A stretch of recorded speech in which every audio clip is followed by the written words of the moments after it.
Most people believe there is a number that will finally make them happy. Maybe it's $100,000. Maybe it's a million. Maybe it's 10 million. But something strange happens when people reach their target. The finish line moves, the mind creates a bigger goal, then a bigger one. Morgan Housel explains in this lesson 1. The mind has no finish line, that this endless pursuit has ruined many successful people.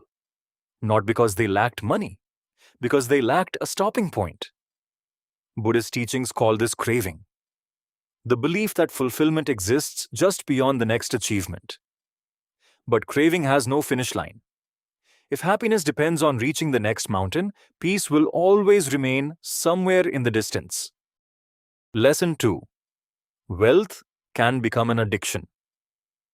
When we hear the word addiction, we usually think about drugs, alcohol, or gambling. But addiction can wear a suit and carry a briefcase. Wealth accumulation can become addictive when the goal is no longer security, but the emotional rush of getting more. Every achievement creates a temporary high.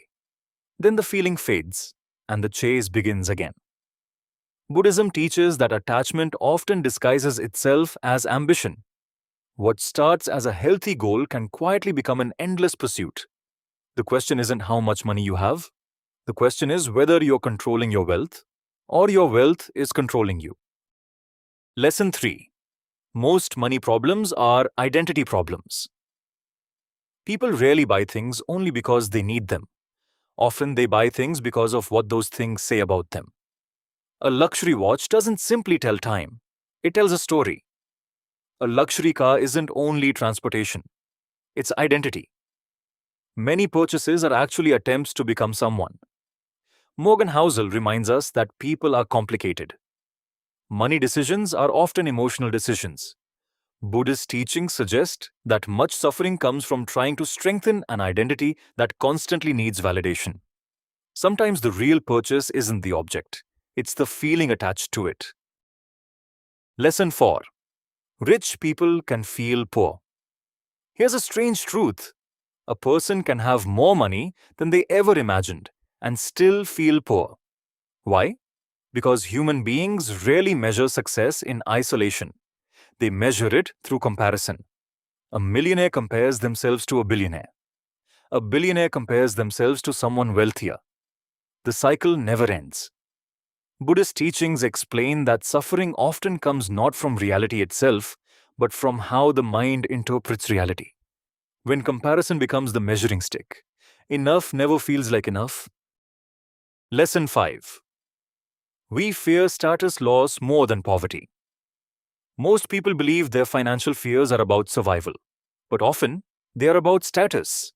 We fear being judged. We fear falling behind. We fear losing the image we have created. This explains why people sometimes spend money they don't have to impress people they barely know. Morgan Housel points out that money is deeply social. Buddhist teachings would say that the ego fears losing its identity. Sometimes the biggest financial risk isn't poverty. It's the desire to protect our image at all costs. Lesson 6. The most expensive thing you own is desire. Most people think their biggest expenses are their house, car, or lifestyle. But there is something far more expensive: desire. Every time desire grows, life becomes more expensive. A larger desire demands a larger income. A larger income often creates larger expectations. And the cycle continues. Buddhist wisdom teaches that craving expands faster than satisfaction. That's why getting more often fails to create lasting contentment. Sometimes increasing income helps, but reducing desire can be even more powerful. Lesson 7. Money magnifies who you already are. Many people believe money changes people, but often money reveals them. Wealth acts like a magnifying glass. It amplifies existing habits, beliefs, and values. A generous person often becomes more generous. A fearful person may become even more fearful. A selfish person can become more selfish. Money doesn't automatically transform character. It often exposes character. Buddhist teachings suggest that external conditions reveal the state of the inner mind. That's why building character may be even more important than building wealth. Lesson 8. Security is mostly a feeling. Many people believe security is simply a number in a bank account. But reality is more complicated. Some wealthy individuals constantly feel anxious. Others with far less feel calm and secure. Why? Because security is partly financial and partly psychological. Money can reduce risk, but it cannot completely remove fear. Buddhist teachings remind us that fear often begins in the mind before it appears in circumstances. True security comes from both preparation and perspective. Lesson 9. Everything you own has an invisible cost. Every purchase comes with two price tags, the visible one and the invisible one. The visible price is what you pay today. The invisible price is what you continue paying afterward. Your time, your attention, your maintenance, your mental energy. Buddhist monks understood this deeply. The more we own, the more we often have to manage. Before buying something, ask yourself a simple question.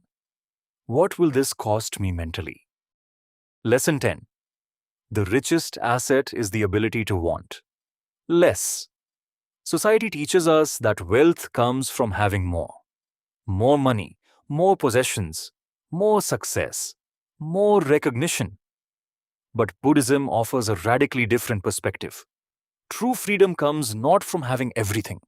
It comes from needing less.